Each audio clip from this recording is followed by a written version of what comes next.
noite. Boa noite. Vamos ficar de pé.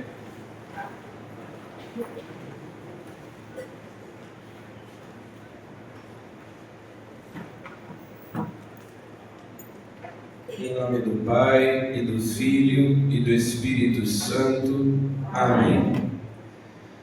Veni Creator Spiritus, mentes tuorum visita, imple superna gratia, que tu creasti pectora, qui diceris Paraclitus, Domum Dei Altissimi, fons vivus ignis caritas, et spiritualis uncium, tu septiformis munere, dextre Dei tu digitus, turite promissum Patris, sermone ditas cultura, accende lumen sensibus, infunde amore in cordibus, infirma nostri corporis, virtute firmas perpeti, ostere bellas longius, pacinque domestro tilus, ductore sic te previum, videmus omne noxium, petesciamus da Patrem, noscamus atque filium, Deo Triusque Spiritu, credamus omni tempore. Amém. Enviai o vosso Espírito e tudo será criado. Renovareis a face da terra. Oremos, ó Deus, que instruístes os corações dos vossos fiéis com a luz do Espírito Santo, fazei que apreciemos retamente todas as coisas, segundo o mesmo Espírito, e gozemos sempre da sua consolação, por Cristo Senhor nosso. Amém. Santo Tomás de Aquino, rogai por nós. Santa Luzia, rogai por nós. Podem se sentar.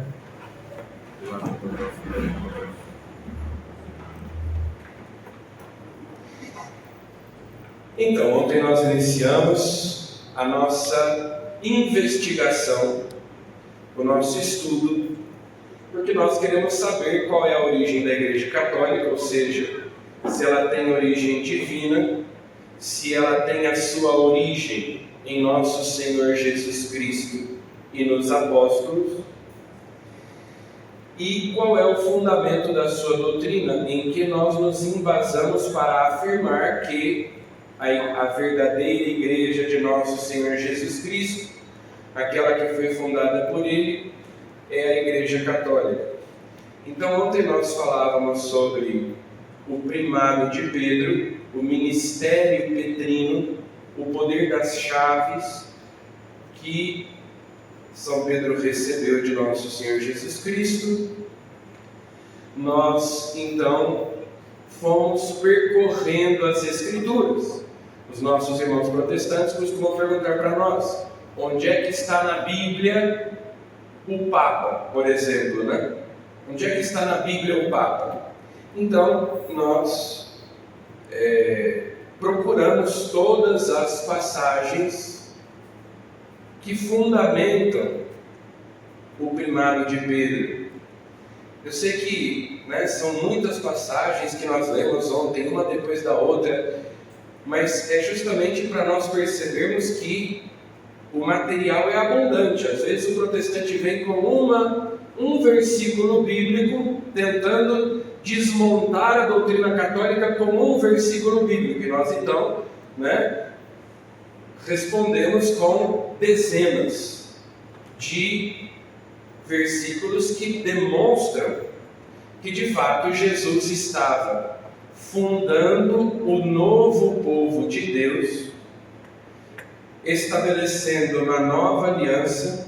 Inclusive Santo Tomás de Aquino, cuja memória nós celebramos hoje, o doutor Angélico, grande teólogo lá do século XIII, ele nos ensina, o Antigo Testamento deu ao Novo o seu lugar.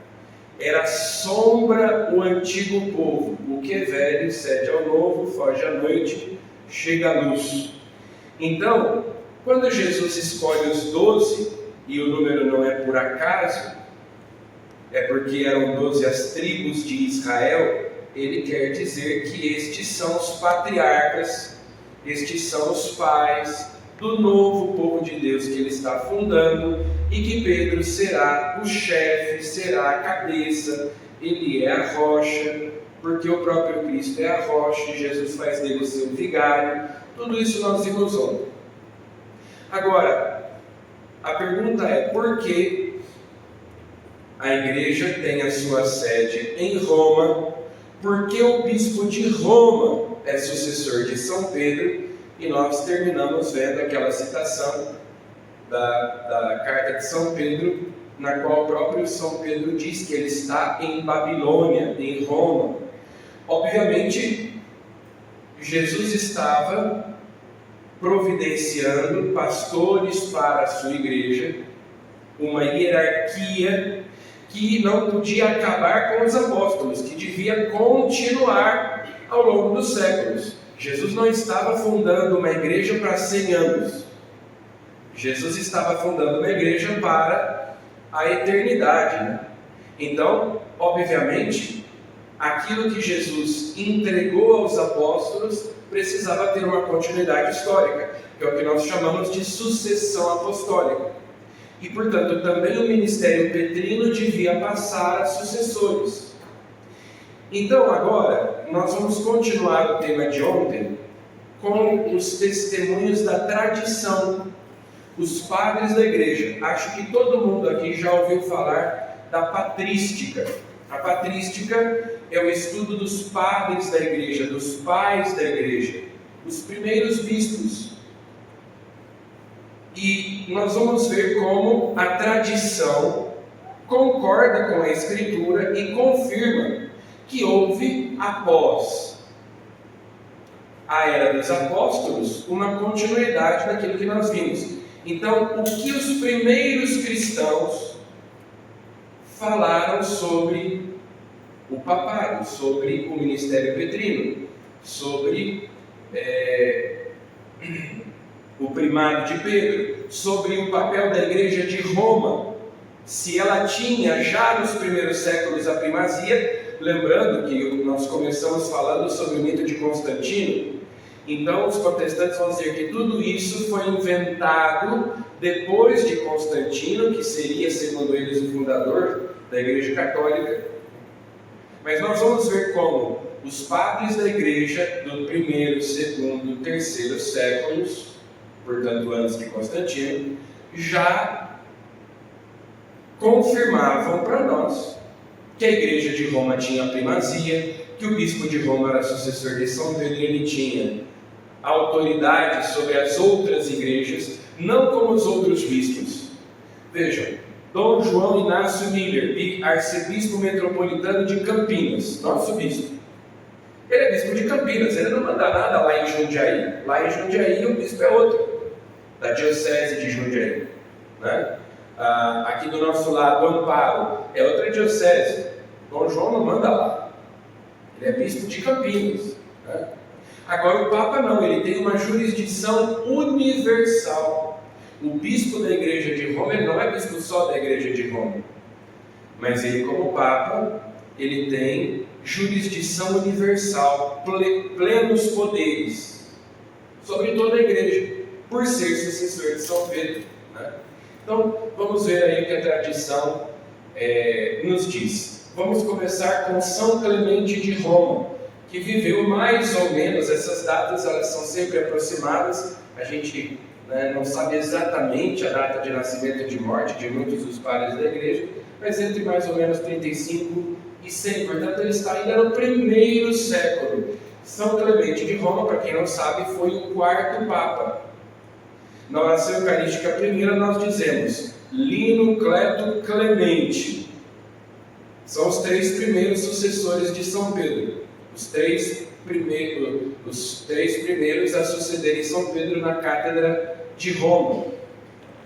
Então, São Clemente de Roma, ali por volta do ano 96, escreveu uma carta à Igreja de Coríntios, que nós sabemos, o Novo Testamento tem 2 cartas de São Paulo endereçadas aos Coríntios. É uma comunidade que foi fundada por São Paulo, que dava muita dor de cabeça para São Paulo. Então São Paulo escrevia aos Coríntios corrigindo um monte de loucura que acontecia lá em Coríntios.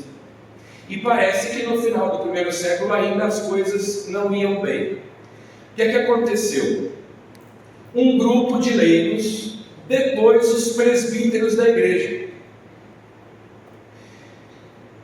A organização da igreja ali no final do primeiro século, nós vamos ver depois com Santo Inácio de Antioquia, já é aquela do episcopado monárquico, ou seja, cada igreja aqui no sentido de diocese, como sinônimo de diocese, essa nomenclatura vem depois, mas então cada cidade ou grupo de cidades tem o seu bispo, como um presbitério, que são os padres, e os diáconos, são os 3 graus do sacramento da ordem.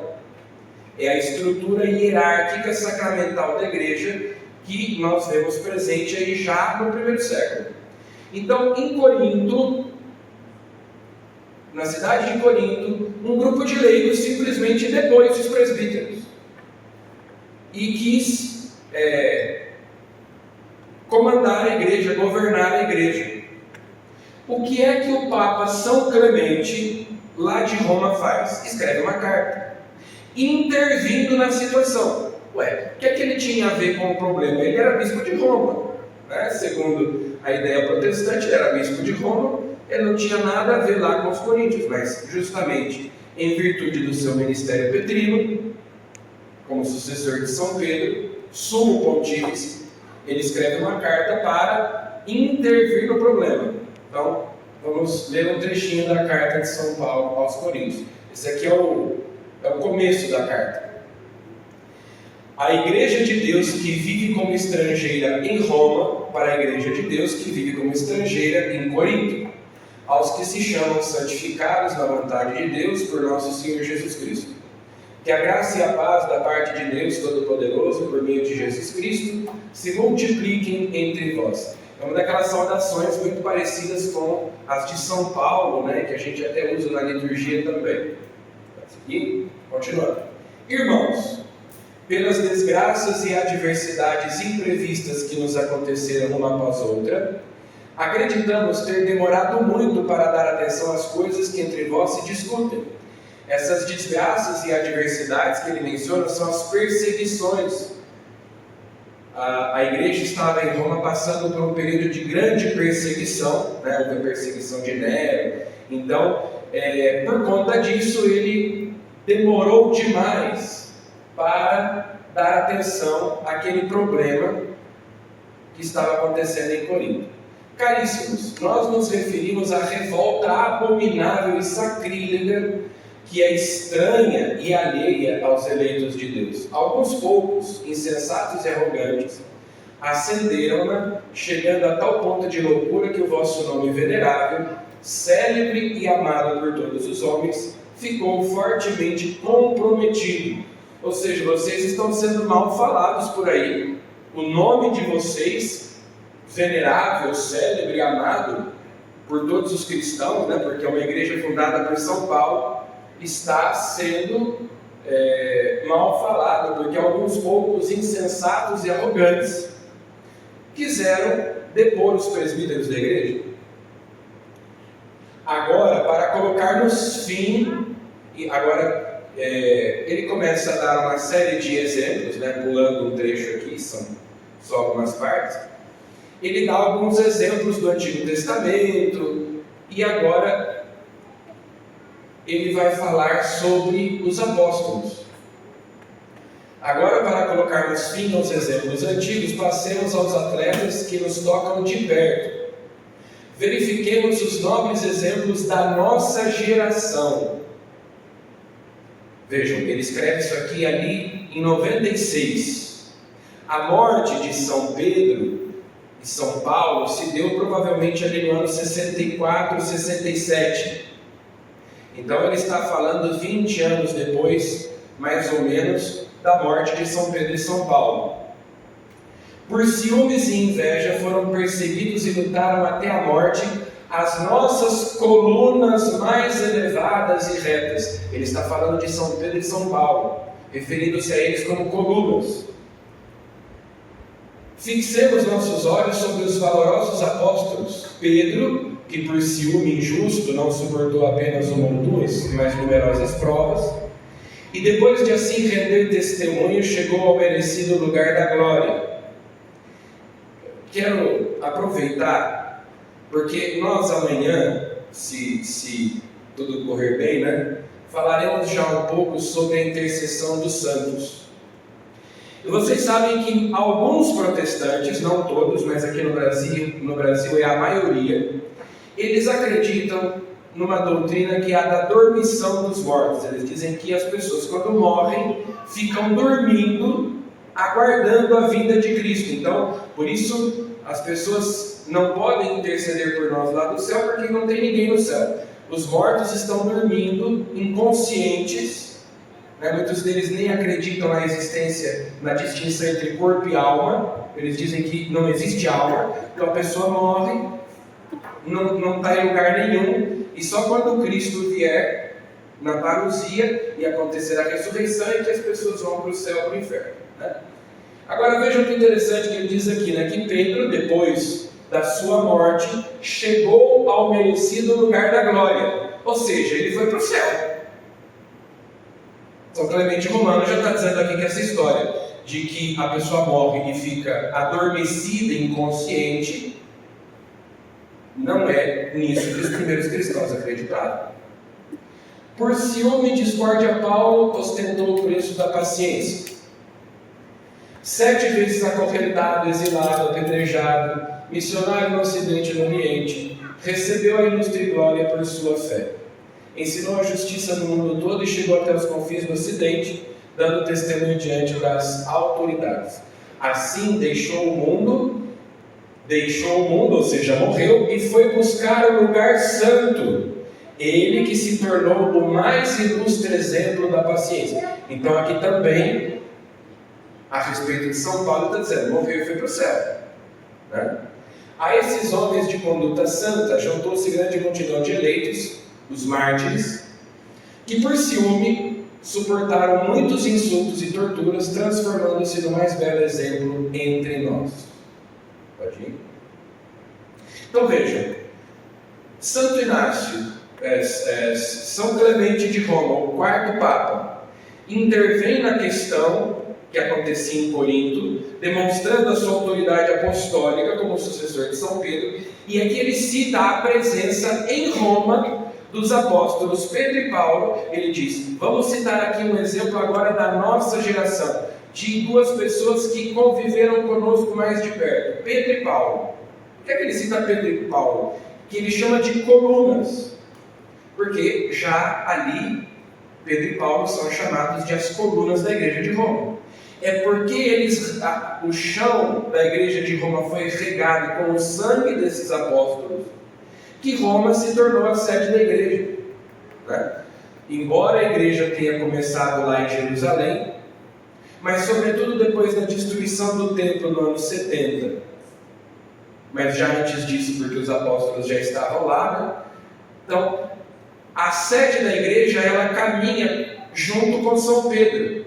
Inclusive a gente, né, sabe que nos primeiros séculos, além de Roma, havia outras 4 igrejas que tinham uma certa preponderância. Todas elas inferiores a Roma. Mas Antioquia era muito importante. Alexandria, Antioquia na Síria, Alexandria no Egito, Jerusalém, por deferência, pela sua importância, já que foi lá que nasceu a igreja, e depois também será acrescentada Constantinopla, porque será a capital do Império Romano do Oriente. Agora vejam, Antioquia. São Pedro foi bispo de Antioquia, antes de ir para Roma. Ele sai de Jerusalém, passa por Antioquia, né? Ele foi bispo de Antioquia por um tempo. E é por isso que Antioquia tinha essa importância. Alexandria foi fundada por São Marcos, discípulo de São Pedro.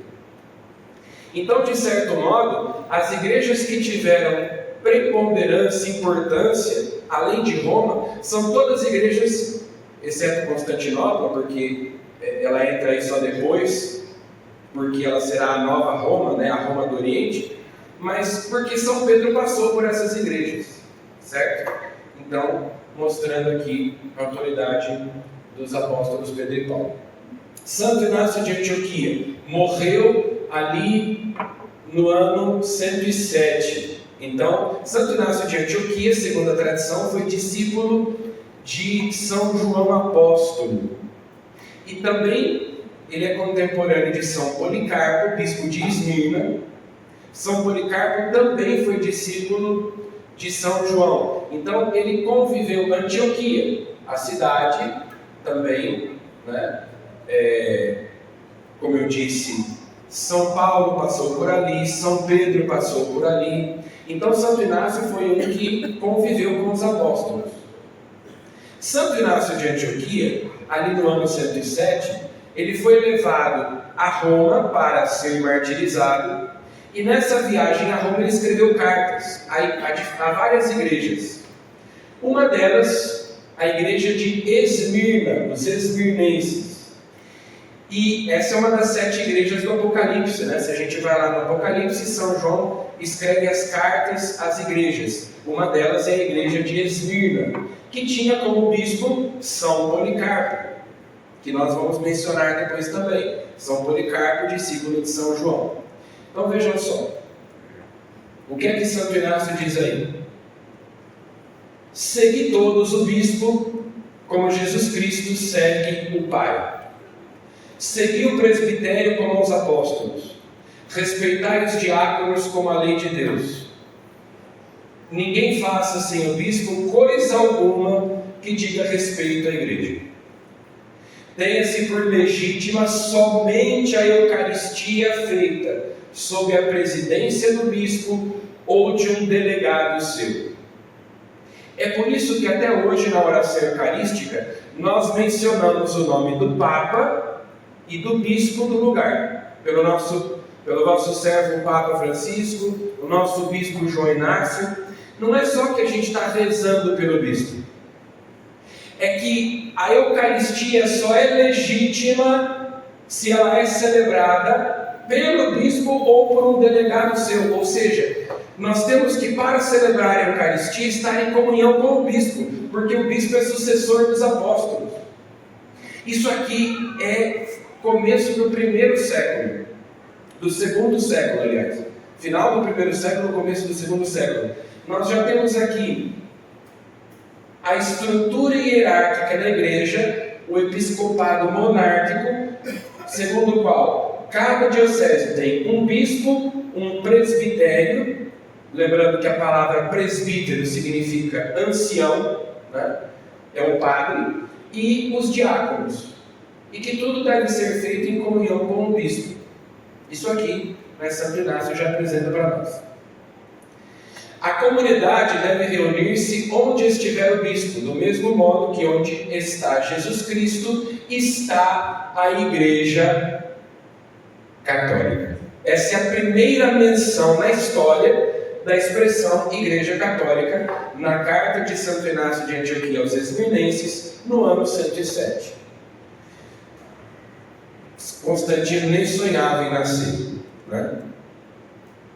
A igreja já era chamada de católica. Por que ele chama a igreja de católica? Católico significa universal, ou seja, é a igreja que está presente no mundo inteiro.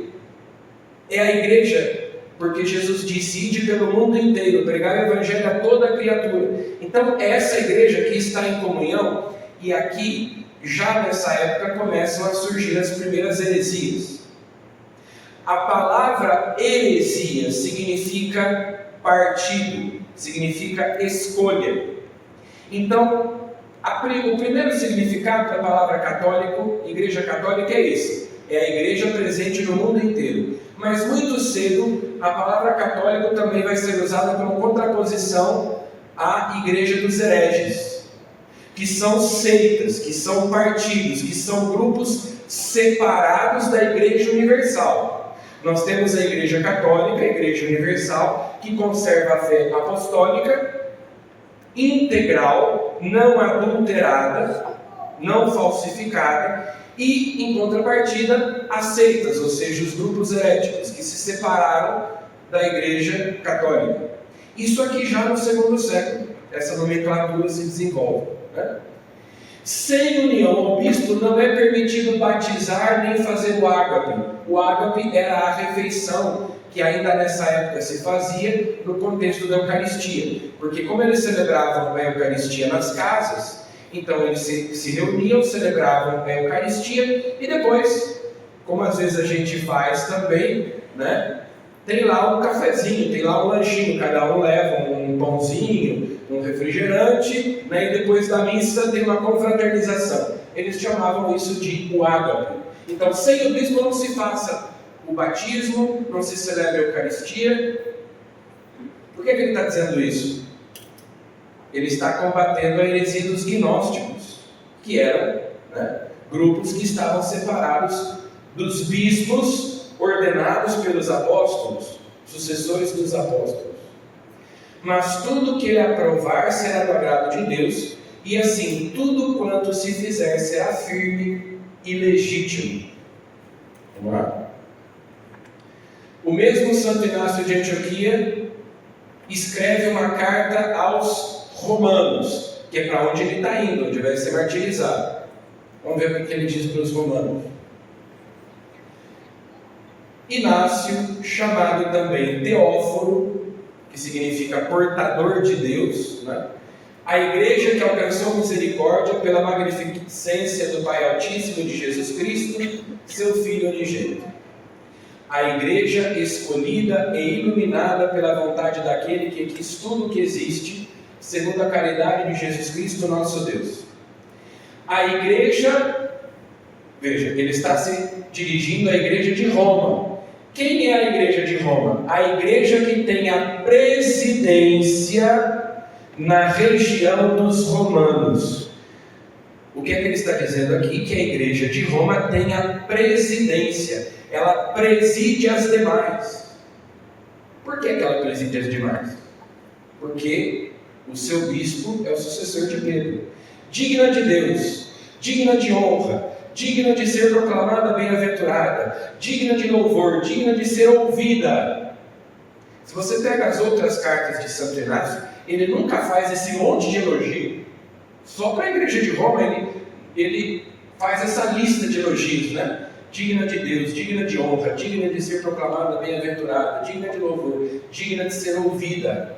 A igreja é dignamente pura. Pura em que sentido? Em relação à doutrina. Que tem a doutrina pura. Que preside, de novo, que preside a Assembleia Universal. A Assembleia Universal em grego é Igreja Católica também, né? Pode ser, é a tradução de Igreja Católica e Assembleia Universal. Então, a Igreja de Roma preside a Assembleia Universal na caridade, que guarda a lei de Cristo e é adornada com o nome do Pai. Para ela, as minhas saudações em nome de Jesus Cristo, Filho do Pai. não tem dúvida, né, da eminência da Igreja de Roma. Aqueles que aderem de corpo e alma a todos os seus preceitos, indefectivelmente cheios da graça de Deus e isentos de toda a contaminação estranha, ou seja, ele está dizendo, aí na Igreja de Roma não tem heresia. Lhes desejo a mais perfeita e santa felicidade em Jesus Cristo, nosso Deus. A todos aqueles que aderem à doutrina ensinada pela Igreja de Roma. Santo Inácio de Antioquia. Não é como Pedro e Paulo que eu vos dou ordens. Eles foram apóstolos. Eu não sou senão um condenado. Então, enfatizando novamente que Pedro e Paulo estiveram em Roma e morreram em Roma. E é por isso que ele diz, olha, vocês tiveram Pedro e Paulo ensinando vocês. Quem sou eu para ensinar alguma coisa? Quem sou eu para dar alguma ordem? Né? Vocês tiveram as colunas da igreja aí. Eu só estou escrevendo para, como um bispo condenado à morte que quer dar alguns conselhos para vocês. Carta da igreja de Esmirna, à igreja de Filomélio, sobre o martírio de São Policarpo. Então, como eu já disse, São Policarpo era bispo de Esmirna, discípulo de São João. Vamos ver. E aí, a igreja de Esmirna escreve essa carta circular. Ela manda para a igreja de Filomélio, né, que depois será espalhada, sobre o martírio de São Policarpo. Essa carta que nos mostra uma outra coisa sobre a intercessão dos santos, né, que já havia, nessa época, a igreja de Esmirna celebrava a memória do martírio do seu bispo São Policarpo. Então vamos ver o que eles dizem. Eu coloquei isso daqui porque esse texto aqui virou meme na internet, porque a famosa cantora evangélica Ana Paula Valadão foi ler num culto esse texto. Ela comprou o livro dos padres apostólicos na Paulus e foi ler. Olha, gente, que bonito isso daqui, né? E aí ela começa a ler no culto. A igreja de Deus que vive como estrangeira em Esmirna, para a igreja de Deus que vive como estrangeira em Filomélio, e para todas as comunidades da Santa Igreja Católica. Aí ela para e fala assim, gente, naquela época não tinha igreja protestante, glória a Deus, aleluia, né? Louvado seja Deus, porque não tinha igreja protestante. Aí, porque vejam, a expressão Santa Igreja Católica já era usada aí, no segundo, terceiro século. Que vive como estrangeiros, as comunidades da Santa Igreja Católica que vivem como estrangeiros em todos os lugares. Que a misericórdia, a paz, o amor de Deus, de nosso Senhor Jesus Cristo, sejam abundantes. Então, Constantino criou a Igreja Católica, mas lá no século II, né, ela já era chamada assim. Santo Irineu de Leão, contra as heresias. Santo Irineu viveu aí mais ou menos entre 130 e 102. Essa obra importantíssima dele, chamada Contra as Heresias, vamos ver o que ele nos diz. Mateus publicou entre os judeus, publicou o quê? Na língua deles, o escrito dos evangelhos. Quando Pedro e Paulo evangelizavam em Roma e aí fundavam a igreja. Por que eu estou insistindo muito nisso? Porque há muitos protestantes que dizem que é lenda que São Pedro teve em Roma, que São Pedro morreu em Roma. Não, isso não existe, isso foi inventado pela igreja romana, né? Santo Irineu de Leão está dizendo, Pedro e Paulo evangelizaram Roma e fundaram ali a igreja. Enquanto eles pregavam, São Mateus publicou entre os judeus, na língua deles, o seu evangelho. Que aliás é uma coisa interessante, o que Santo Irineu de Leão diz aqui. Ele diz que São Mateus escreveu o seu evangelho na língua dos judeus, ou seja, ou hebraico ou aramaico. Só que o evangelho de São Mateus que nós temos é em grego. Então, não chegou até nós, mas segundo Santo Irineu, São Mateus escreveu o original do evangelho dele em hebraico ou aramaico. Só que o que chegou até nós foi a tradução grega, se perdeu o original. Depois da morte deles, também Marcos, o discípulo e intérprete de Pedro, nos transmitiu por escrito o que Pedro anunciava. E a gente sabe que o local onde foi escrito o Evangelho de São Marcos foi Roma. O Evangelho dele dá vários indícios disso. Por sua parte, Lucas, o companheiro de Paulo, punha no livro o Evangelho pregado por ele. E depois João, discípulo do Senhor, aquele que recostara a cabeça ao peito dele, também publicou o seu Evangelho quando morava em Éfeso, na Ásia. Então, ele nos dá esse testemunho da redação dos Evangelhos. A tradição dos apóstolos, que foi manifestada no mundo inteiro, pode ser descoberta em toda a igreja, por todos os que queiram ver a verdade. Poderíamos enumerar aqui os bispos que foram estabelecidos nas igrejas pelos apóstolos e os seus sucessores até nós. Então ele diz, como é que eu vou encontrar a tradição dos apóstolos, a doutrina dos apóstolos? É só eu ir nas igrejas fundadas por eles. Vejam que interessante, porque se fosse um protestante escrevendo, ele ia dizer assim, como é que eu posso encontrar a doutrina dos apóstolos? Ele ia mandar eu procurar onde? Na Bíblia. Santo Irineu de Leão está dizendo, não, vai procurar nas igrejas fundadas pelos apóstolos, onde estão os bispos sucessores deles.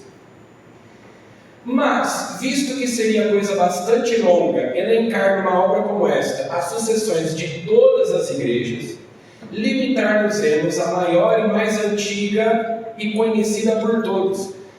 A maior e mais antiga e conhecida por todos. A igreja fundada e constituída em Roma pelos dois gloriosíssimos apóstolos Pedro e Paulo, e indicando a sua tradição recebida dos apóstolos e a fé anunciada aos homens, que chegou até nós pela sucessão dos bispos.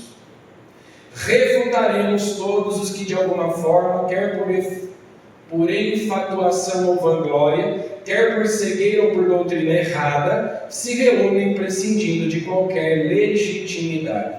Nós vamos combater as heresias, as falsas doutrinas ensinadas por aí,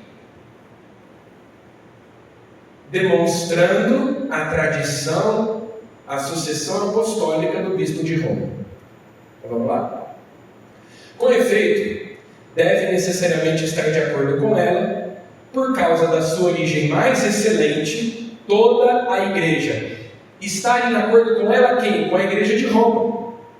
Toda a igreja deve estar de acordo com a igreja de Roma por causa da sua origem mais excelente.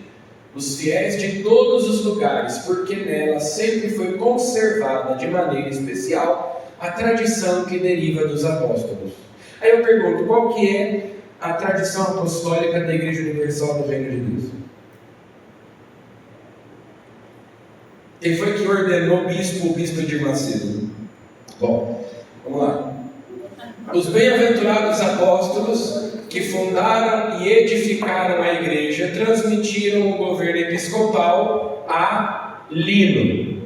O Lino que Paulo lembra na carta a Timóteo, o segundo papa, sucessor de São Pedro, São Lino, ele é mencionado por São Paulo na carta a Timóteo. Lino teve como sucessor Anacleto, ou Cleto, né? Tem os dois nomes, Cleto ou Anacleto.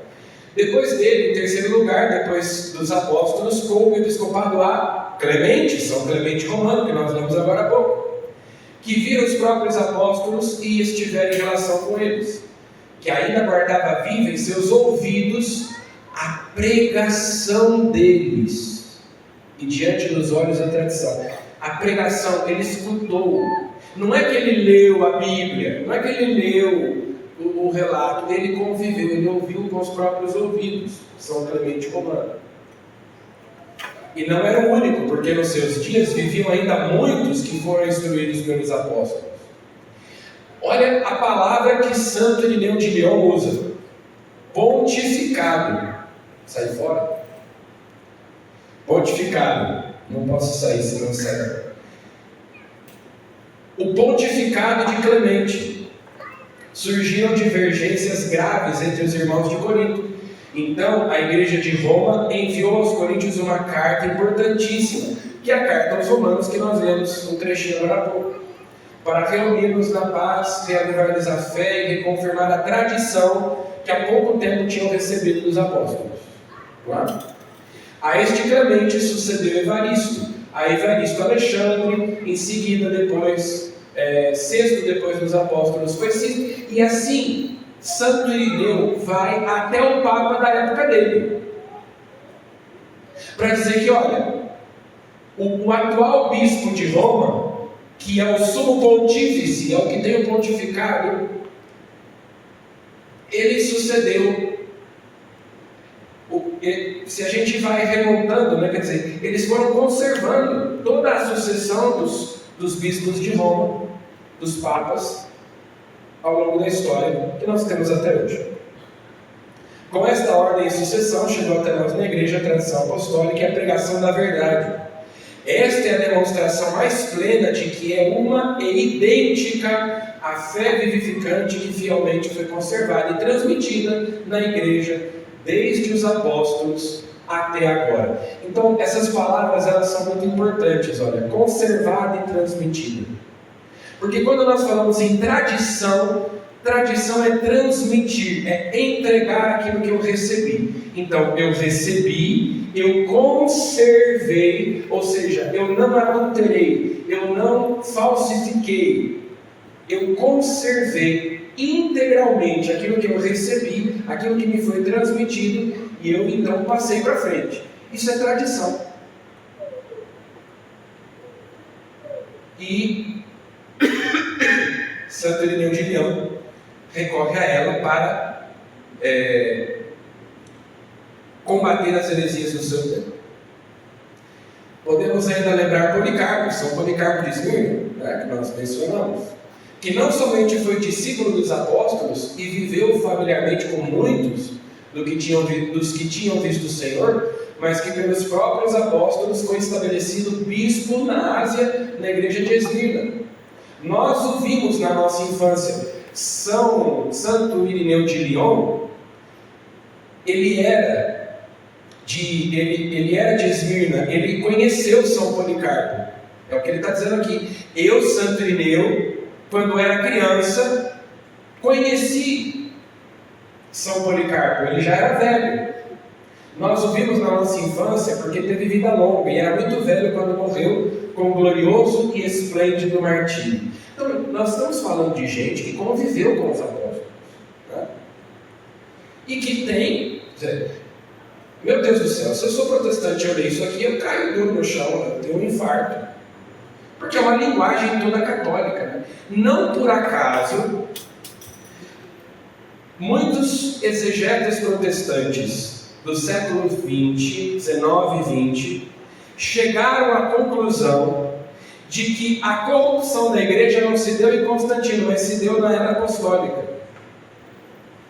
E aí eles dizem que lá nas cartas de São Paulo a Timóteo e a Tito, já existe o que eles chamam de um proto-catolicismo, e que, portanto, a igreja se corrompeu ainda no primeiro século.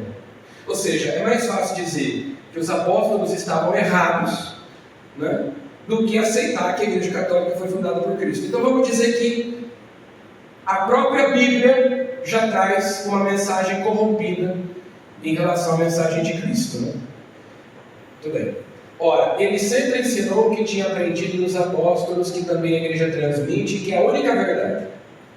E é disso que dão testemunho todas as igrejas da Ásia e os que até hoje sucederam a Policarpo, que foi testemunha da verdade, bem mais segura e digna de confiança do que Valentim e Marcião e os outros perversos doutores, que são os hereges da época, né?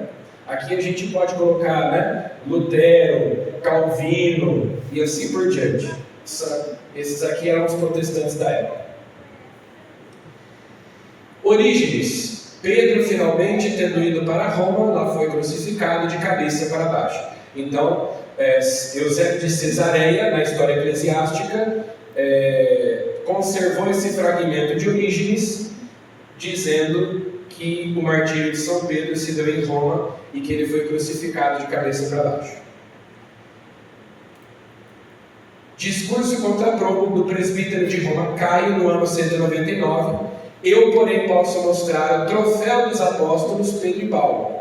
Se, pois, quereis ir ao Vaticano ou à Via Ostiense, encontrarás os troféus dos fundadores desta igreja. Isso aqui é muito interessante pelo seguinte: ano 199, esse padre romano está dizendo que você, se for a Roma, encontrará no Vaticano o troféu do apóstolo Pedro e na Via Ostiense o troféu do apóstolo Paulo. O que é que ele quer dizer com troféu? São as relíquias, são os restos mortais. Então aqui tem duas coisas. Primeiro, a igreja primitiva venerava as relíquias dos santos. Os protestantes vão dizer que esse negócio de venerar relíquia de santo é coisa pagã que Constantino inventou. Eles já veneravam as relíquias dos santos. Eles chamavam os restos mortais dos apóstolos Pedro e Paulo de troféu. E onde é que estavam os restos mortais de São Pedro? No Vaticano, onde tem a Basílica de São Pedro. Onde é que estavam os restos mortais de São Paulo? Na Via Ostiense, onde está a Basílica de São Paulo, atualmente, né? Ou seja, os lugares onde estavam sepultados os apóstolos já eram venerados, já era um local de culto, ali no segundo século.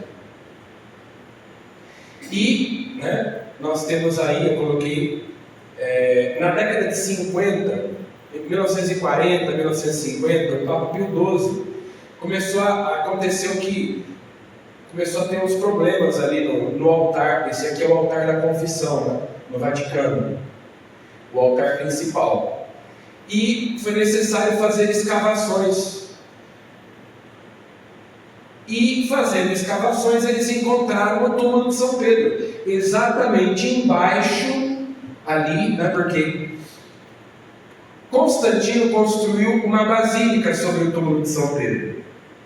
Só que essa basílica, lá no século XV, ela já estava toda deteriorada, ela estava condenada, comprometida. Então ela teve que ser demolida e foi reconstruída, que é a basílica atual. Então, abaixo da igreja atual, nós temos a basílica antiga, e abaixo da basílica antiga, dos escombros, nós temos a necrópole, que ficava ali, que é o cemitério. E então, nessas escavações, foi encontrado o túmulo de São Pedro. O túmulo em si estava vazio, mas próximo dali havia uma caixa com as inscrições em grego Petrozeni, que significa Pedro está aqui. E ali foi encontrada uma alçada, foram feitas aquelas datações, né, com carbono 14, e se descobriu que era a alçada de um homem que viveu no primeiro século e que tinha sinais de ter morrido crucificado. Então, há quase, né, não se pode nunca dizer 100%, mas 99% de certeza que se trata exatamente dos ossos de São Pedro, que estão aqui, ó, nessa urna, que fica exatamente embaixo, né? Então, aqui a gente tem o altar, e aqui descendo embaixo, bem embaixo do altar, fica essa urna com os ossos de São Pedro, que é mais uma atestação de que a tradição não só estava certa de que Pedro morreu em Roma, mas os seus ossos estavam exatamente embaixo ali do altar da Basílica Vaticana. Bom, gente, essa era a parte que era para ter sido ontem, que eu passei aí hoje. É muita coisa. Por mais que às vezes seja um pouco cansativo ficar lendo muita coisa, mas veja, muitos de vocês certamente já ouviram falar os padres da igreja, mas o que diabos é esse padres da igreja, né? Então nós estamos lendo os padres da igreja. O que é que os primeiros cristãos deixaram por escrito? E que atestam para nós que, né, a fé dos primeiros cristãos era católica. Sobre esse tema, para nós entrarmos no tema do Sola Escritura, que é o tema de hoje, alguém quer fazer alguma pergunta?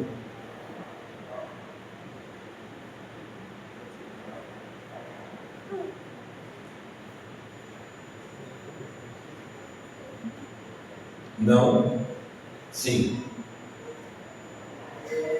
Acho que é bom falar no microfone para todo mundo escutar e depois também no vídeo. Espera aí. Tradição tradição da igreja é que se reúnem os bispos para se escolher um novo Papa. Depois de Pedro, como foi escolhido Lino? Tá? Então veja, esses detalhes, claro que, veja, o exercício do papado, ele vai se desenvolvendo ao longo dos séculos de maneiras diferentes, porque, por exemplo, hoje o Papa espirra, a gente está sabendo, né? O Papa quebrou o braço, apareceu lá já, todo mundo no minuto seguinte está sabendo. Naquela época, obviamente que as coisas não eram assim, né? Então, o próprio exercício do magistério do Papa era diferente, né? As coisas eram muito mais lentas, as notícias demoravam para chegar e tudo mais. Então, o modo como as coisas acontecem ao longo dos séculos também, ele se modifica.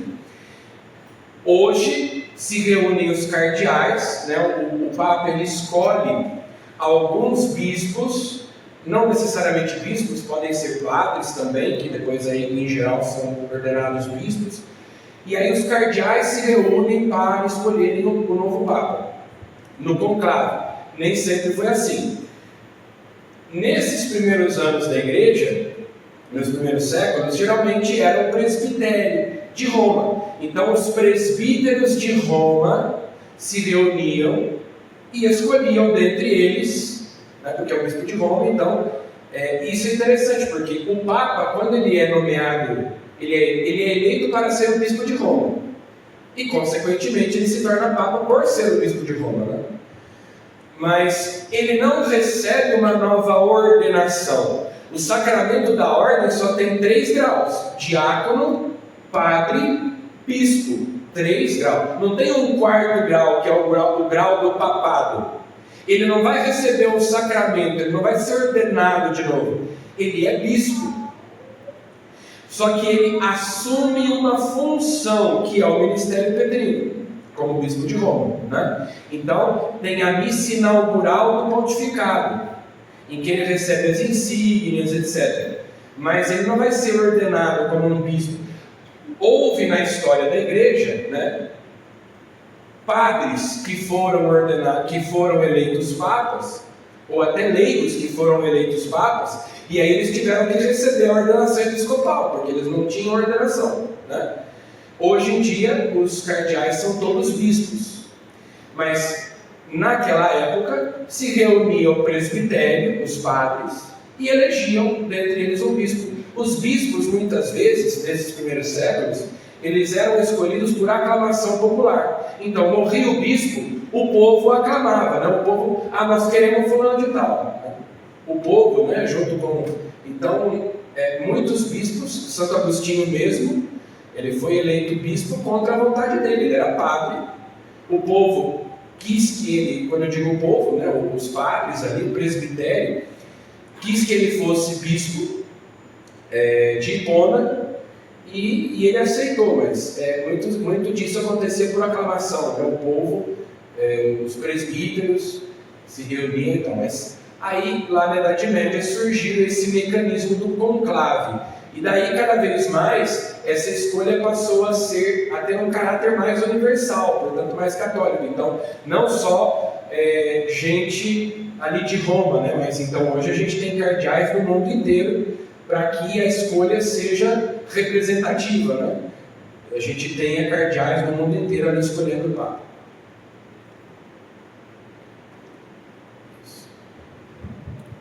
Eu gostaria de saber o seguinte: por que tem diferença na igreja entre o hemisfério norte e o hemisfério sul?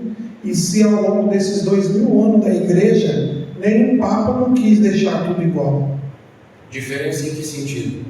Assim, por exemplo, eu já vi falar que, por exemplo, no hemisfério norte tem padre que parece que casa, né? Ah, tá. Não. E no hemisfério norte também, no Natal, parece que é comemorado no dia 6 de janeiro. Por que essa diferença? Na verdade, não é a questão do hemisfério norte e hemisfério sul, é o Oriente e o Ocidente. É a igreja latina e a igreja grega, ou do Oriente, né? São tradições, né? Porque o Império Romano, ele se dividiu em Império Romano do Ocidente e Império Romano do Oriente.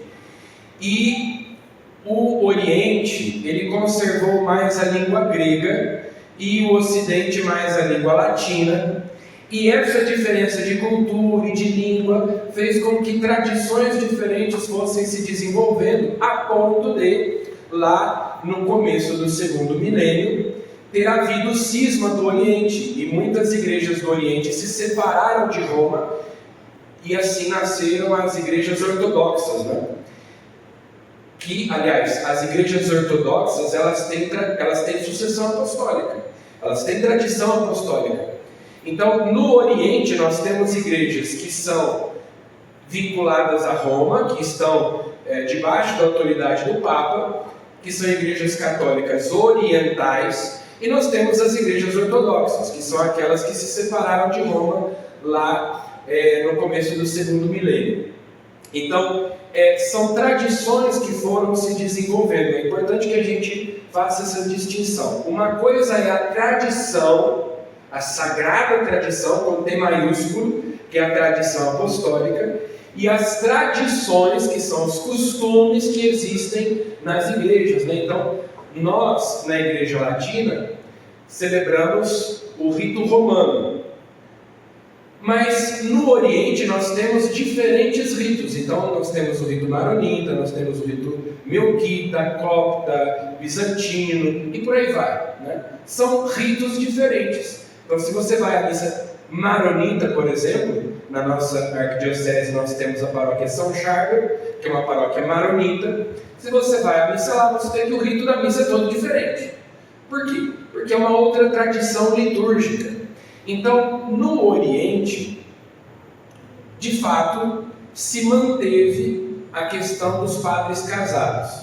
Agora, atenção, não é que os padres lá podem se casar, é que a igreja ordena homens casados. Então, se você for ao Líbano, por exemplo, você vai encontrar padres casados, e eles são padres católicos, né?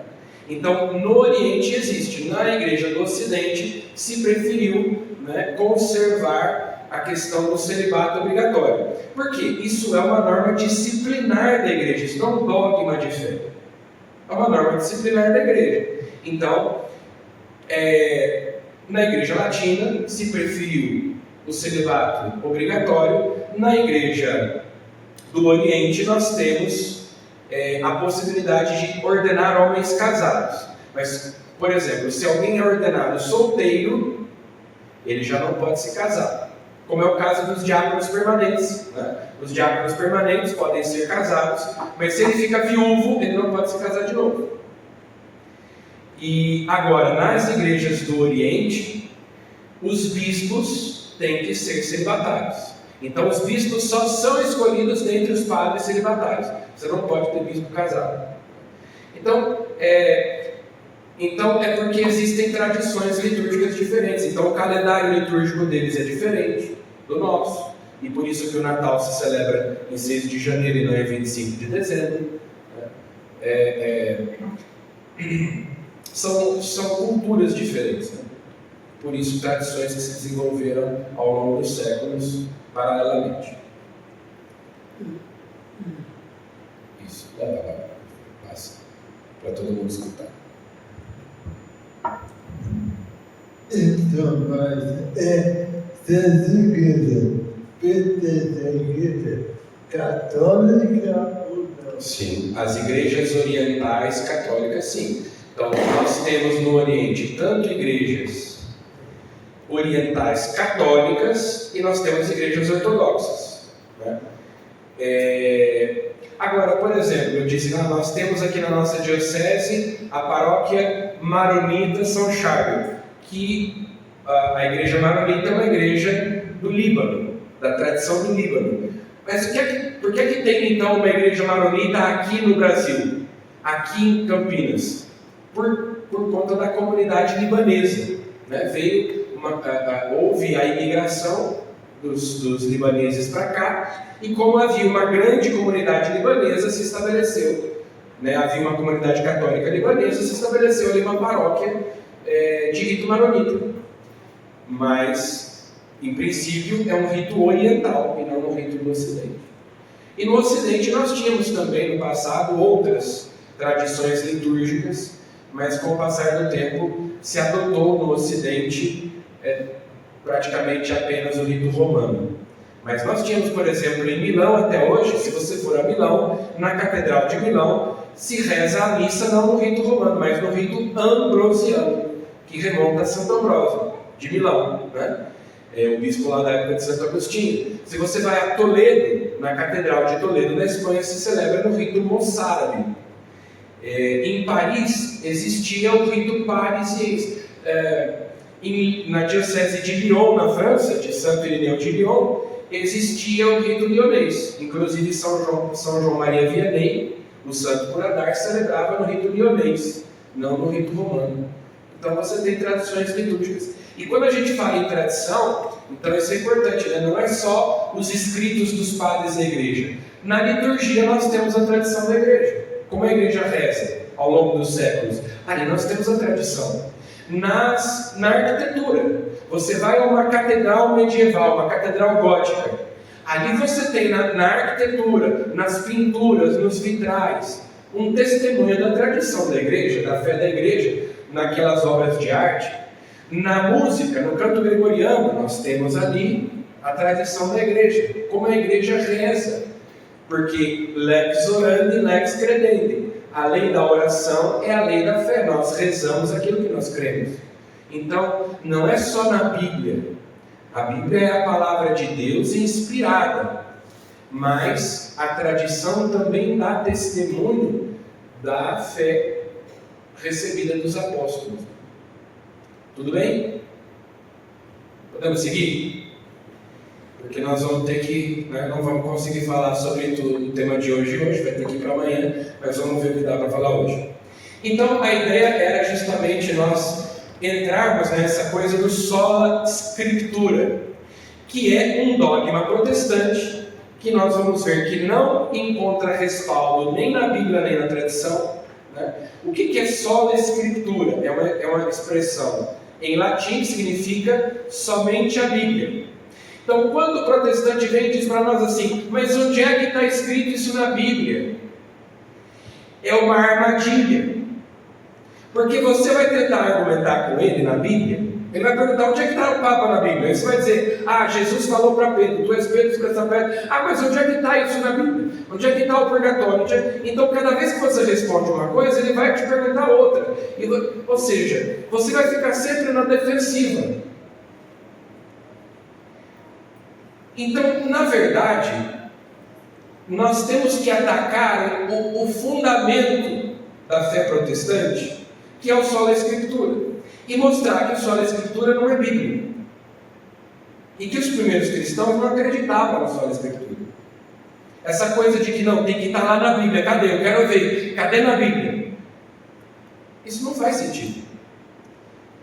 Eu tenho que saber se isso está na tradição apostólica. E a Bíblia é um testemunho da tradição apostólica, né? A Bíblia contém a palavra de Deus, mas a Bíblia não é a palavra de Deus. Porque eu encontro a palavra de Deus também na tradição e no magistério da igreja. Então, essa tirinha aqui, mostra o seguinte: o que é mais estável, o que é mais seguro? O sola scriptura, o banquinho do protestante que tem uma perna só, a Bíblia, ou o esquema católico, Bíblia, tradição, magistério? O que é que tem mais firmeza, Obviamente que é Bíblia, tradição e magistério. Essa história de sola escritura é um absurdo. O livre exame da Bíblia. Então o protestante diz assim, olha, a Bíblia é infalível, e nós também cremos nisso, que a Bíblia é infalível. Agora veja uma contradição. O protestante diz assim, quando São Paulo escreveu a carta aos Efésios, Deus deu a ele o dom da infalibilidade, para que ao escrever ele fosse infalível e tudo aquilo que ele escreveu fosse exato, correto em matéria de fé. E ele não cometesse ali nenhum erro doutrinal. Portanto, a Bíblia é infalível em matéria de fé. A inerrância da Bíblia. Nós cremos nisso também. Agora, pula 2 slides. De que serve uma Bíblia, uma escritura infalível, sem um magistério que a possa interpretar infalivelmente?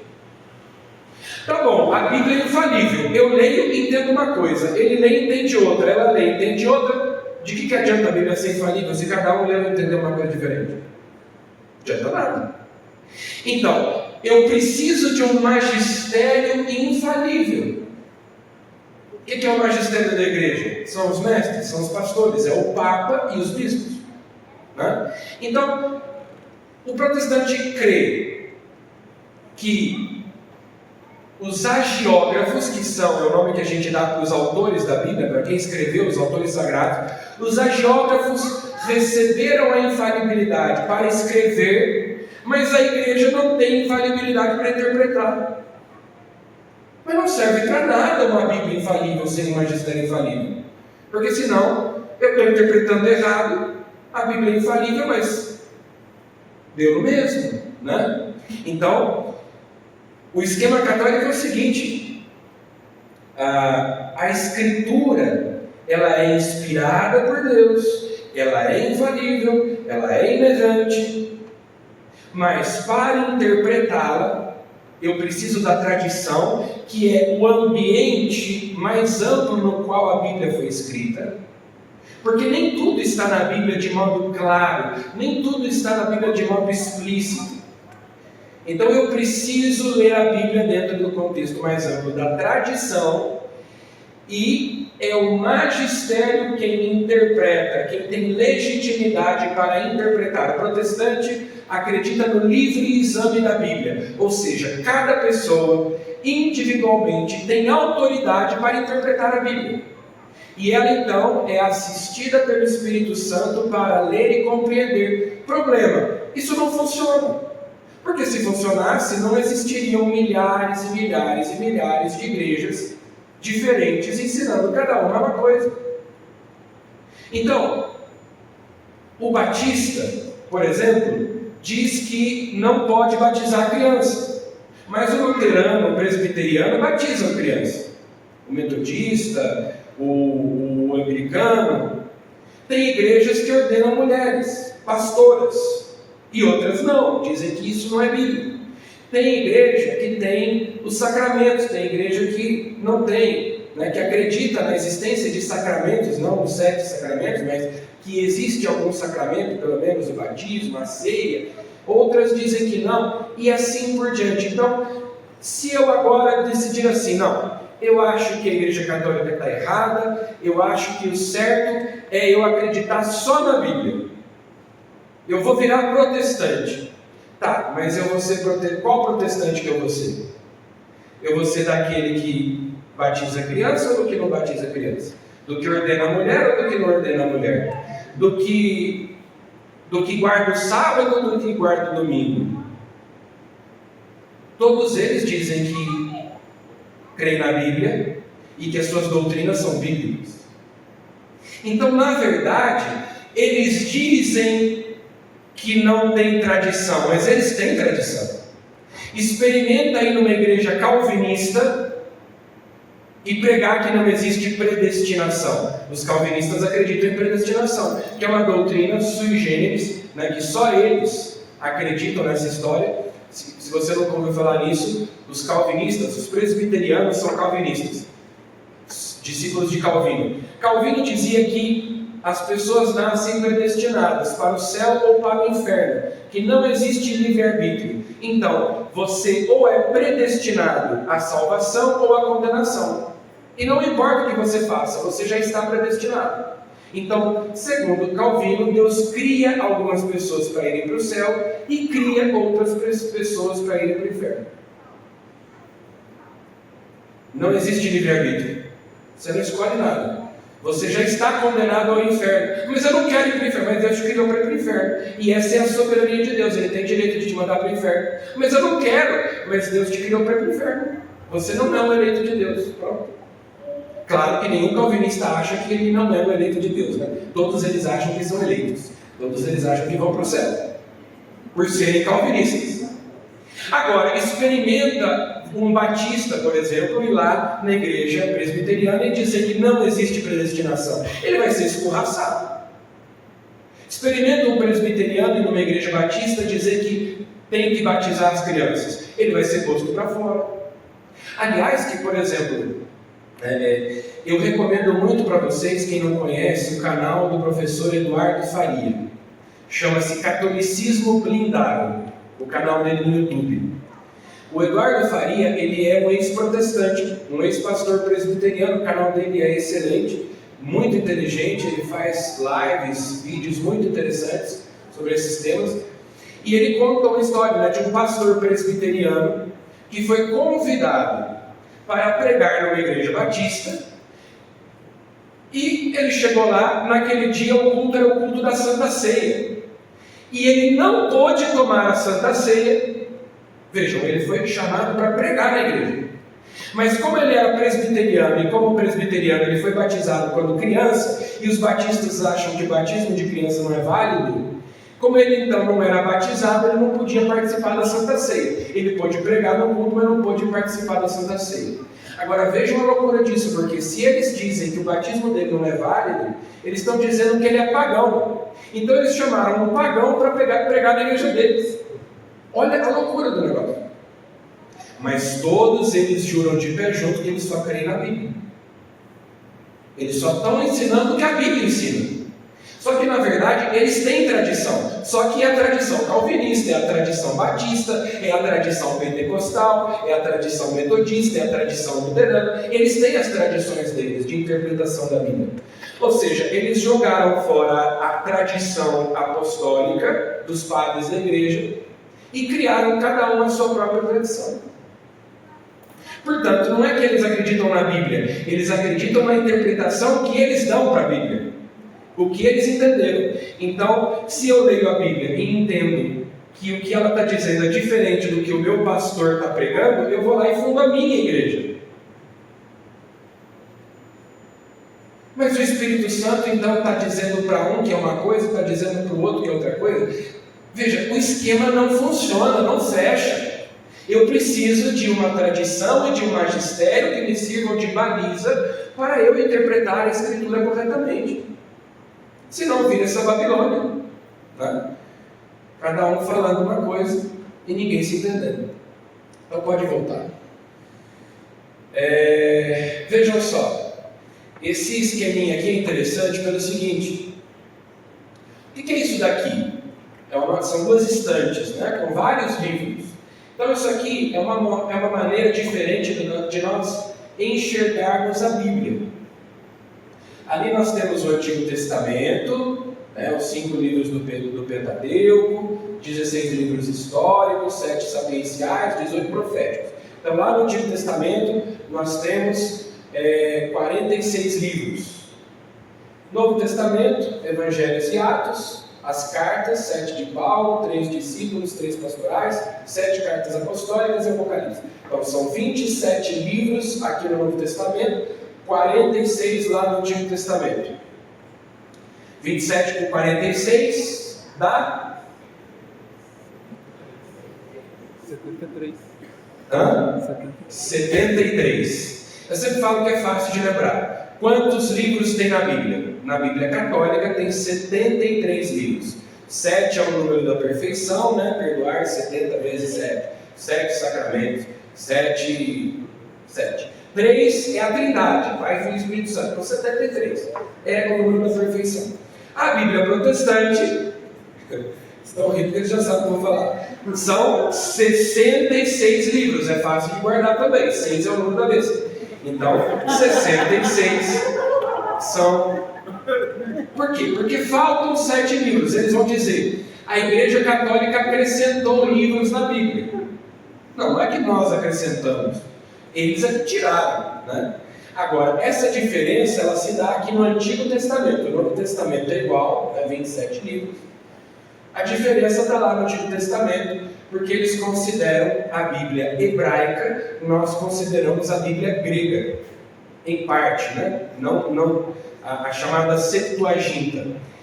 Então, agora, por exemplo, é muito fácil, né? Eles dizem que nós, católicos, acrescentamos livros. Vocês sabem que a imprensa foi inventada por Gutenberg ali no finalzinho do século XV. Portanto, um pouquinho antes da Reforma Protestante. Eles tiveram essa sorte. Até aquele momento não existia imprensa, não tinha impressora. Então, não tinha como você fazer um monte de cópia da Bíblia, tinha que copiar à mão. Qual foi o primeiro livro que Gutenberg imprimiu, quando ele inventou a imprensa? A Bíblia. E na Bíblia impressa por Gutenberg, tinha ou não tinha os livros deuterocanônicos, que são esses livros do Antigo Testamento que eles dizem que a Igreja Católica acrescentou? Tinha. Gutenberg é de antes do protestantismo, quer dizer. Então, como é que eles vão dizer que nós é que tiramos, né? Se a primeira Bíblia impressa antes da Reforma Protestante, já. Se as Bíblias sempre tiveram esses livros, mas enfim. Então, 73 livros. Isso aqui é uma maneira da gente enxergar que a Bíblia não é um livro, mas é uma coleção de livros, é uma biblioteca. São 73 livros, escritos em épocas diferentes, por pessoas diferentes, são gêneros literários diferentes. A Bíblia não é um livro fácil de ser lido. Aliás, né? Não são livros fáceis de serem lidos. A própria palavra Bíblia no grego é uma palavra que está no plural. Se você for traduzir a palavra Bíblia, significa livros. Então, a Bíblia nada mais é do que uma lista de livros canonizados pela igreja. Ora, a igreja não canoniza pessoas que ela considera santos. A pessoa viveu uma vida exemplar, aí a igreja investiga a vida dela, bonitinho, e aí chegando à conclusão de que aquela pessoa alcançou graus heróicos de virtude, ela canoniza, ela declara que aquela pessoa é santa. Foi o que a igreja fez com esses livros. Então, o protestante ele diz assim: não, a Bíblia é a palavra de Deus. Esses livros que estão aqui são inspirados por Deus. Como é que você sabe? Porque na Bíblia não tem a lista dos livros que compõem a Bíblia, né? Como é que eu sei que o Evangelho de São João é inspirado por Deus e o Evangelho de São Pedro, que é um livro apócrifo, não é inspirado? Como é que eu sei? Eu sei pela tradição. E quem foi que colocou esse Evangelho aqui e não colocou outro? Foi o magistério da igreja. Então, sem magistério, sem tradição, não tem Bíblia. Veja, o cânon, tal como ele se encontra hoje, ele levou pelo menos 4 séculos. Então, a Bíblia nasceu dentro da igreja. A lógica protestante é o contrário, né? Você prega a Bíblia e a partir da pregação da Bíblia nasce a igreja. Porque os protestantes têm a concepção da igreja, a igreja invisível. Então eles dizem, a igreja são os eleitos de Deus. São os eleitos de Deus. Então a igreja é invisível, não existe uma hierarquia, não existe uma igreja visível. Então onde se prega a palavra de Deus, ali é suscitada a fé e nasce a igreja. Acontece que a igreja existiu 4 séculos antes de existir Bíblia. Ainda que os textos já existissem separadamente, mas eles não existiam enquanto conjunto, enquanto cânon da Escritura, né? O cânon é a lista. Então, se não existia a lista, não existia a Bíblia. Existiam os textos separados. Tinha lá o Evangelho de São Lucas, o Evangelho de São João, mas quem compilou, quem juntou esses textos e canonizou, dizendo: esses livros são santos, esses livros são inspirados, esses livros, né, contêm a palavra de Deus. Quem disse isso foi a igreja, com a sua autoridade. Então não faz sentido. E aí o que eu estava dizendo antes, né? Veja, durante 15 séculos, até a invenção da imprensa, se eu quisesse ter uma Bíblia, eu precisava que um monge, para começar, que a maioria das pessoas não sabia ler e escrever, né? Muitos bispos não sabiam ler e escrever. Então, as coisas eram transmitidas oralmente. Ah, mas por que as pessoas não sabiam ler e escrever? Veja, nós vivemos numa sociedade onde as coisas são muito mais fáceis, né? Você quer comprar alguma coisa, você vai no mercado e você trabalha, ganha o seu salário, etc. e tal. A gente tem conforto que as pessoas do passado não tinham. Antigamente as pessoas estavam mais preocupadas em sobreviver. Então, se você queria comer, você tinha que plantar, você tinha que colher, você tinha que caçar, você tinha que, né? E aí tinha as invasões, você tinha que guerrear, era uma coisa doida. Então, a concepção das pessoas antigas era a seguinte: olha, estudar é coisa para quem pode, não é para quem quer. Porque para estudar, você precisa que alguém te sustente.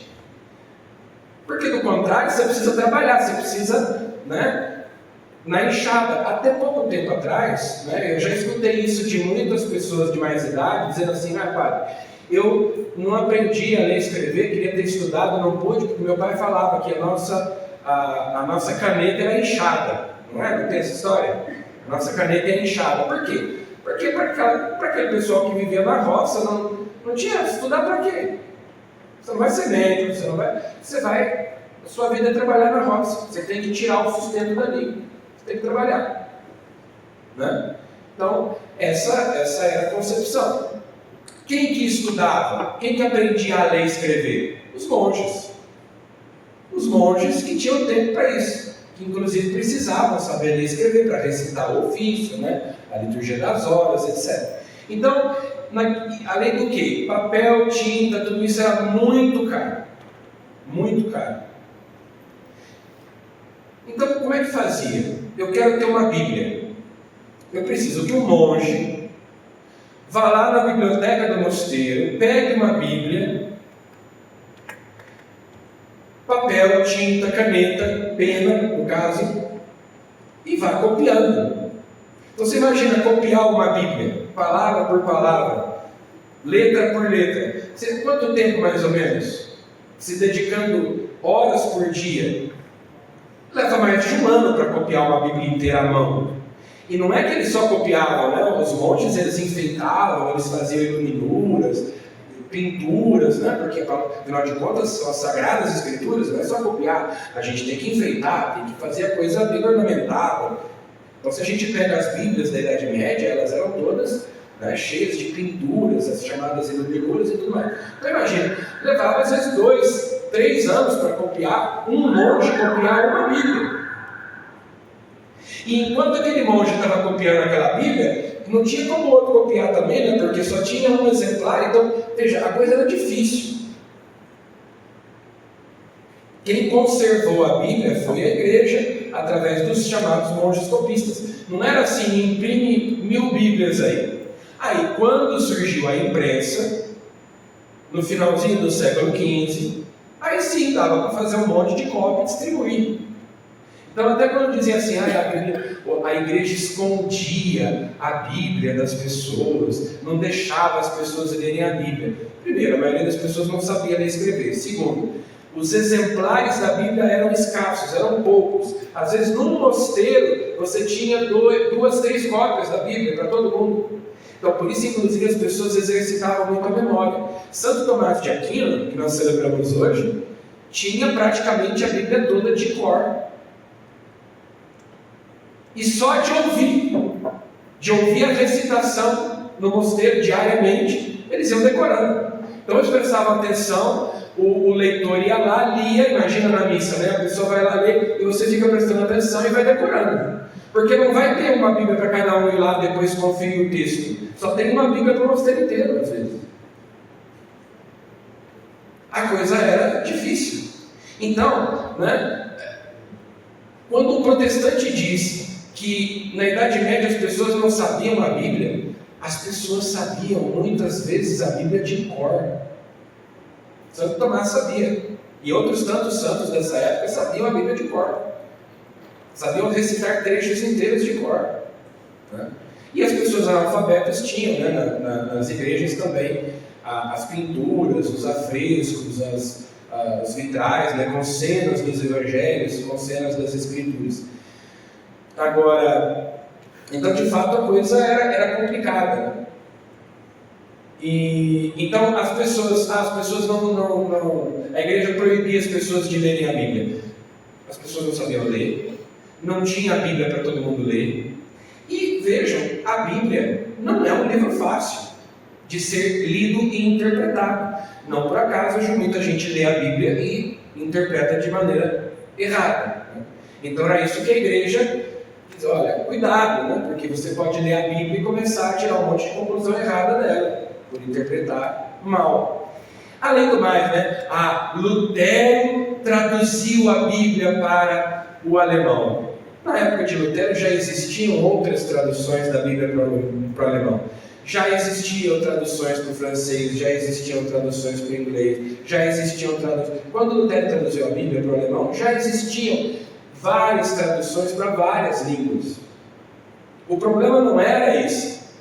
O problema era, como eu disse, a maioria das pessoas era analfabeta, não tinha como fazer cópias, muitas cópias, e assim por diante, né? Mas, então, o sola escritura, antes do século XVI, ele era impraticável. Quando as pessoas queriam saber a doutrina, elas não iam ler a Bíblia, elas iam ouvir a pregação do bispo, sucessor dos apóstolos, né? Ouvir o magistério, a tradição da igreja. Pode passar. Bom, hoje a gente não vai até muito tarde não, né? Já é 9h30, a gente vai parar. A gente vai continuar amanhã. Mas eu quero ler só isso aí que São Paulo diz na primeira carta a Timóteo. Olha só. Escrevo-te estas coisas, esperando encontrar-te dentro em breve. Todavia, se eu tardar, saberás como proceder na casa de Deus, que é a igreja do Deus vivo, coluna e sustentáculo da verdade. Primeira carta a Timóteo. Não é por acaso, como eu disse para vocês, que alguns exegetas protestantes no século XIX e XX, estudando a primeira e a segunda carta de São Paulo a Timóteo, a carta a Tito, concluíram que o catolicismo já estava presente lá no primeiro século. Porque vejam só, para o protestante, o que é a coluna e o sustentáculo da verdade? A Bíblia. Mas o que é que São Paulo está dizendo para Timóteo, que era bispo? São Timóteo era bispo de Éfeso, constituído como bispo de Éfeso pelo próprio São Paulo. A coluna e o sustentáculo da verdade é a igreja do Deus vivo. Então, Jesus não nos deixou nada por escrito. Se Jesus quisesse fundar uma igreja conforme os moldes do sola escritura, o que ele teria feito? Em vez de ficar 30 anos lá em Nazaré, fazendo porta, cadeira, mesa, trabalhando como carpinteiro, ele devia ter escrito. Mas por que nós temos o Evangelho segundo São Mateus, segundo São Marcos, segundo São Lucas, segundo São João, e não temos o Evangelho segundo Jesus Cristo? Era só ele ter escrito. E pronto, todo mundo lia, cada um lia, interpretava, né? Via. Pronto. Por que não? Jesus veio fundar a igreja. Jesus escolheu os 12 para serem apóstolos, para enviá-los, investiu de autoridade. Jesus nos deixou a igreja com o seu magistério e depositou a palavra de Deus na igreja. A igreja é a coluna sustentável da verdade. E a igreja escreveu a Bíblia, inspirada pelo Espírito Santo. O que Jesus mandou os apóstolos fazerem? Ide pelo mundo, pregai o Evangelho. Eu não falo ide pelo mundo e escrevei o Evangelho. Ide pelo mundo e distribuir o Evangelho. Né? Imprimam o Evangelho e distribuam para as pessoas. Não, pregue, fale, transmitam. É a pregação, é a tradição. Agora, alguns apóstolos, outros que nem são apóstolos, inspirados pelo Espírito Santo, quiseram conservar por escrito e, nesse momento, foram inspirados por Deus para escreverem de maneira infalível a doutrina. E sim, nós temos as Escrituras como sagradas, né? Mas a coluna sustentável da verdade é a igreja. A Bíblia não pode ser separada, desvinculada da igreja, que é o que o protestante faz, porque o protestante ele tem a ilusão da relação com Cristo sem mediação. Esse é que é o problema do protestantismo. O protestante acha que ele não precisa de nenhuma mediação na sua relação com Deus. Jesus Cristo é o mediador, eu direto com Deus por meio de Cristo, sem nenhum tipo de mediação humana. Acontece o seguinte: sem a igreja nós não teríamos a Bíblia. Então, né, a própria Bíblia só chega até nós por meio da igreja.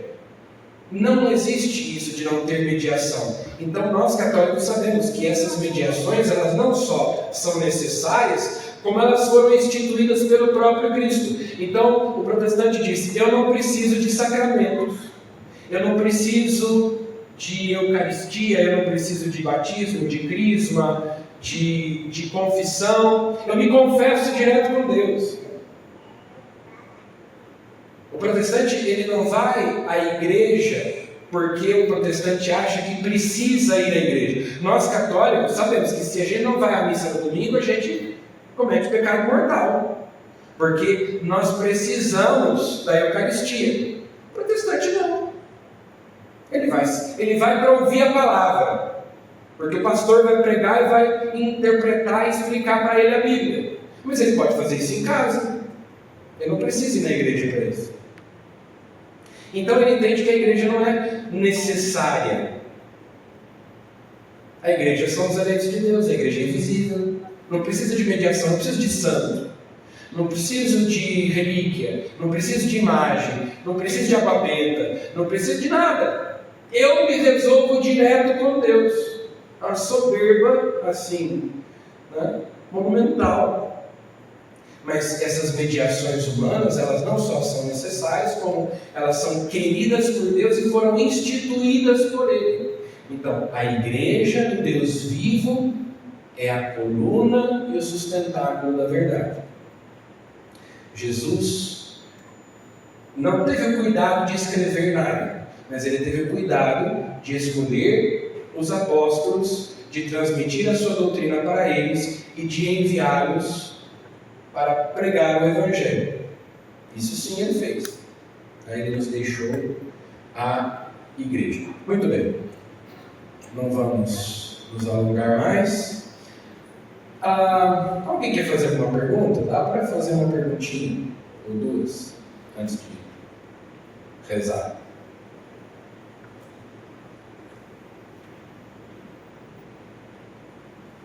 Não? Querem deixar para amanhã? Querem ir para casa mais cedo? Então vamos, pula lá para o final para a Salve Rainha, professor. Então aí a gente faz como hoje, a gente continua de onde parou, chegando no final, eu abro para perguntas e a gente pega o assunto de amanhã, que é a intercessão, seria a intercessão dos santos. Não sei se vai, acho que dá para começar amanhã. Salve Regina, Mater Misericordiae, vita dulcedo, expes nostra salve. Ad te clamamus, exules filia fe, ad te suspiramus, gementes et flentes, in ac lacrimarum vale. Ea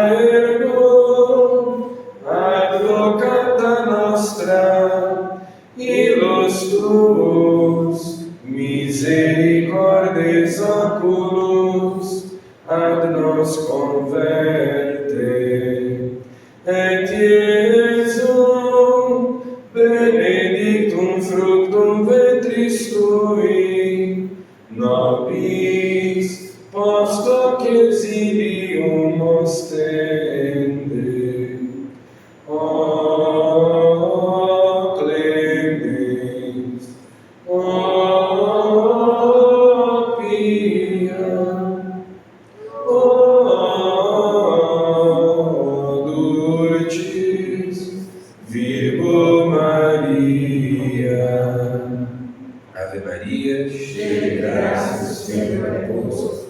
Bendita sois vós entre as mulheres, e bendito é o fruto do vosso ventre, Jesus. Santa Maria, Mãe de Deus, rogai por nós, pecadores, agora e na hora de nossa morte. Amém. O Senhor esteja convosco. Ele está no meio de nós. Abençoe-vos Deus Todo-Poderoso, Pai e Filho e Espírito Santo. Amém. Ide em paz e o Senhor vos acompanhe. Graças a Deus.